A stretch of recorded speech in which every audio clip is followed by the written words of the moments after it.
संबंध। अनित्य वस्तु शरीर आदि को लेकर जो शोक होता है उसकी निवृत्ति के लिए कहते हैं मात्रा स्पर्शास्तु कौन्तेय शीतोष्ण सुख दुःखदा आगमापायनो अनित्यास्तास्तितिक्षस्व भारत। हे कुंती नंदन, इंद्रियों के विषय जड़ पदार्थ तो शीत माने अनुकूलता और उष्ण माने प्रतिकूलता के द्वारा सुख और दुख देने वाले हैं तथा आने जाने वाले हैं और अनित्य है। हे भरतवंशोद्भव अर्जुन, उनको तुम सहन करो। व्याख्या। यहां एक शंका होती है कि इन 14वें 15वें श्लोकों से पहले 11वें से 13वें श्लोक तक और आगे 16वें से 30वें श्लोक तक देही और देह इन दोनों का ही प्रकरण है, फिर बीच में मात्रा स्पर्श के ये 2 श्लोक कैसे आए?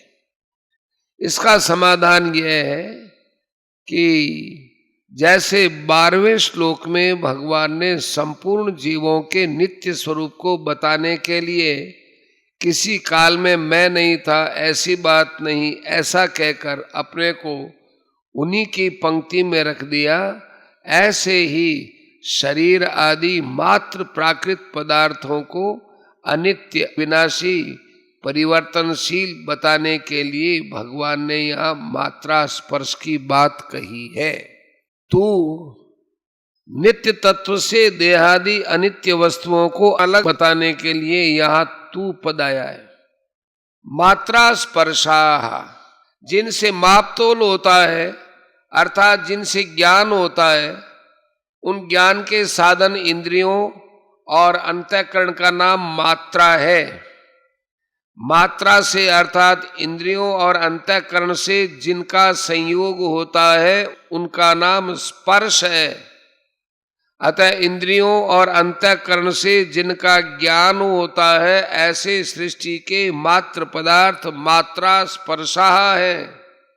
यहाँ मात्रा स्पर्शा पद से केवल पदार्थ ही क्यों लिए जाए, पदार्थों का संबंध क्यों न लिया जाए? अगर हम यहाँ मात्रा स्पर्शा पद से केवल पदार्थों का संबंध ही लें तो उस संबंध को आगमापायन नहीं कह सकते, क्योंकि संबंध की स्वीकृति केवल अंतःकरण में न होकर स्वयं में होती है। स्वयं नित्य है, इसलिए उसमें जो स्वीकृति होती है वो भी नित्य जैसी होती है। स्वयं जब तक उस स्वीकृति को नहीं छोड़ता तब तक वह स्वीकृति ज्यों की त्यों बनी रहती है। अर्थात पदार्थों का वियोग होने पर भी, पदार्थों के न रहने पर भी उन पदार्थों का संबंध बना रहता है। जैसे कोई स्त्री विधवा हो गई अर्थात उसका पति सदा के लिए चला गया, पर 50 वर्ष के बाद भी उसको कोई कहता है कि यह अमुक की स्त्री है तो उसके कान खड़े हो जाते हैं। इससे सिद्ध हुआ कि संबंधी के न रहने पर भी उसके साथ माना हुआ संबंध सदा रहता है। इस दृष्टि से उस संबंध को आने जाने वाला कहना बनता नहीं है। अतः यहाँ मात्रा स्पर्शा पद से पदार्थों का संबंध न लेकर मात्र पदार्थ लिए गए हैं। शीतोष्ण सुख दुखदा, यहाँ शीत और उष्ण शब्द अनुकूलता और प्रतिकूलता के वाचक हैं। अगर इनका अर्थ सर्दी और गर्मी लिया जाए तो ये केवल त्वगिंद्री के विषय हो जाएंगे जो कि एक देशीय है। अतः शीत का अर्थ अनुकूलता और उष्ण का अर्थ प्रतिकूलता लेना ही ठीक मालूम देता है। मात्र पदार्थ अनुकूलता प्रतिकूलता के द्वारा सुख दुख देने वाले हैं, अर्थात जिसको हम चाहते हैं ऐसी अनुकूल वस्तु, व्यक्ति, परिस्थिति, घटना, देश, काल आदि के मिलने से सुख होता है, और जिसको हम नहीं चाहते ऐसी प्रतिकूल वस्तु, व्यक्ति, परिस्थिति आदि के मिलने से दुख होता है। यह अनुकूलता प्रतिकूलता कारण है और सुख दुख कार्य है।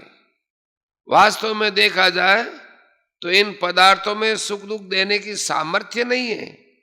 मनुष्य इनके साथ संबंध जोड़कर इनमें अनुकूलता प्रतिकूलता की भावना कर लेता है, जिससे ये पदार्थ सुख दुख देने वाले दिखते हैं। भगवान ने यहां सुख दुखदाह कहा है। आगमा पाइन है, मात्र पदार्थ आदि अंत वाले, उत्पत्ति विनाशशील और आने जाने वाले हैं। वे ठहरने वाले नहीं है, क्योंकि वे उत्पत्ति से पहले नहीं थे और विनाश के बाद भी नहीं रहेंगे, इसलिए वे आगमा पाई हैं। अनित्य, अगर कोई कहे कि वे उत्पत्ति से पहले और विनाश के बाद भले ही ना हो पर मध्य में तो रहते ही होंगे ना, तो भगवान कहते हैं अनित्य होने से वे मध्य में भी नहीं रहते, वे प्रतिक्षण बदलते रहते हैं। इतनी तेजी से बदलते हैं कि उनको उसी रूप में दोबारा कोई देख ही नहीं सकता, क्योंकि पहले क्षण में वे जैसे थे दूसरे क्षण में वैसे रहते ही नहीं। इसलिए भगवान ने उनको अनित्य कहा है। केवल वे पदार्थ ही अनित्य परिवर्तनशील नहीं है, प्रत्युत उनसे जिन पदार्थों का ज्ञान होता है वे इंद्रियां और अंतःकरण भी परिवर्तनशील है। उनके परिवर्तन को कैसे समझें?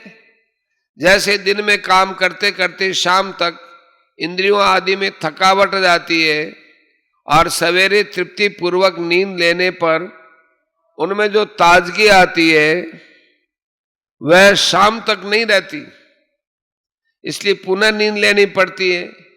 इससे इंद्रियों की थकावट मिटती है और ताजगी का अनुभव होता है। जैसे जागृत अवस्था में प्रतिक्षण थकावट आती रहती है, ऐसे ही नींद में प्रतिक्षण ताजगी आती रहती है। इससे सिद्ध होता है कि इंद्रियों आदि में प्रतिक्षण परिवर्तन होता रहता है। यहां मात्र पदार्थों को स्थूल रूप से आगमा पाइन है और सूक्ष्म रूप से अनित्य कहा गया है। इनको अनित्य से भी सूक्ष्म बताने के लिए आगे 16वें श्लोक में इनको असत कहेंगे और पहले जिस नित्य तत्व का वर्णन हुआ उसको सत कहेंगे। तांस तितिक्षस्व, ये जितने मात्रा स्पर्श अर्थात इंद्रियों के विषय हैं उनके सामने आने पर यह अनुकूल है और यह प्रतिकूल है ऐसा ज्ञान होना दोषी नहीं है। प्रत्युत उनको लेकर अंतःकरण में राग द्वेष हर्ष शोक आदि विकार पैदा होना ही दोषी है।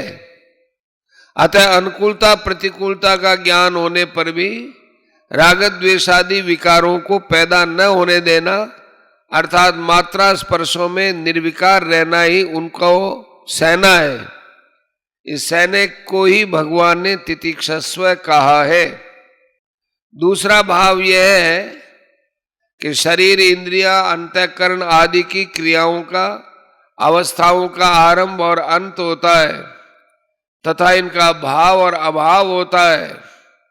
ये क्रियाएं अवस्थाएं तुम्हारे में नहीं है, क्योंकि तुम उनको जानने वाले हो, उनसे तुम अलग हो, तुम स्वयं ज्यों के त्यों रहते हो। अतः उन क्रियाओं में अवस्थाओं में तुम निर्विकार रहते हो।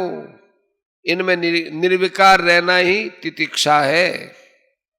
परिशिष्ट भाव, जैसे शरीर कभी एक रूप नहीं रहता, प्रतिक्षण बदलता रहता है, ऐसे ही इंद्रिया मन बुद्धि से जिनका ज्ञान होता है वे संपूर्ण सांसारिक पदार्थ मात्र प्रकृति और प्रकृति का कार्य भी एक रूप नहीं रहते, उनका संयोग और वियोग होता रहता है।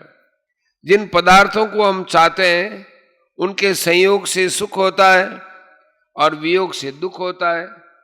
जिन पदार्थों को हम नहीं चाहते उनके वियोग से सुख होता है और संयोग से दुख होता है। पदार्थ भी आने जाने वाले तथा अनित्य हैं। ऐसे ही जिनसे पदार्थों का ज्ञान होता है वे इंद्रियां अंतःकरण भी आने जाने वाले तथा अनित्य है, और पदार्थों से होने वाला सुख दुख भी आने जाने वाला तथा अनित्य है, परंतु स्वयं सदा ज्यों का त्यों रहने वाला है, निर्विकार और नित्य है। अतः उनको सह लेना है, अर्थात उनके संयोग वियोग को लेकर सुखी दुखी न होना, प्रत्युत निर्विकार रहना चाहिए। सुख और दुख दोनों अलग अलग होते हैं, पर उनको देखने वाला एक ही होता है, और उन दोनों से अलग निर्विकार होता है।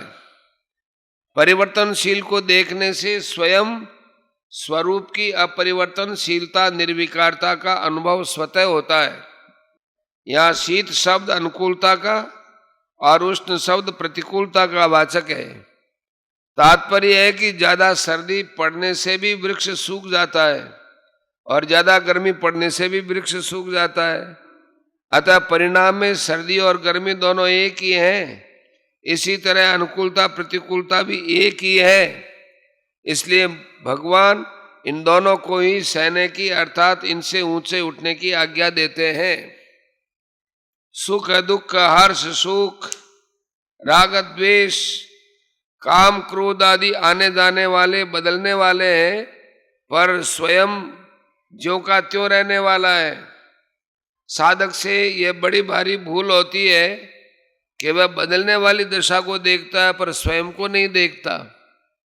दशा को स्वीकार करता है पर स्वयं को स्वीकार नहीं करता।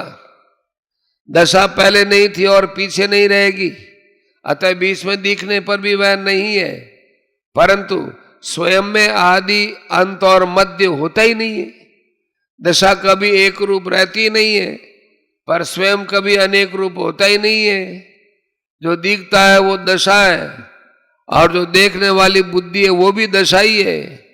जानने में आने वाली भी दशा है और जानने वाली भी एक दशा ही है। स्वयं में न दिखने वाला, न देखने वाला, न जानने में आने वाला है, न जानने वाला है। ये दिखने वाला देखने वाला आदि सब दशा के अंतर्गत है।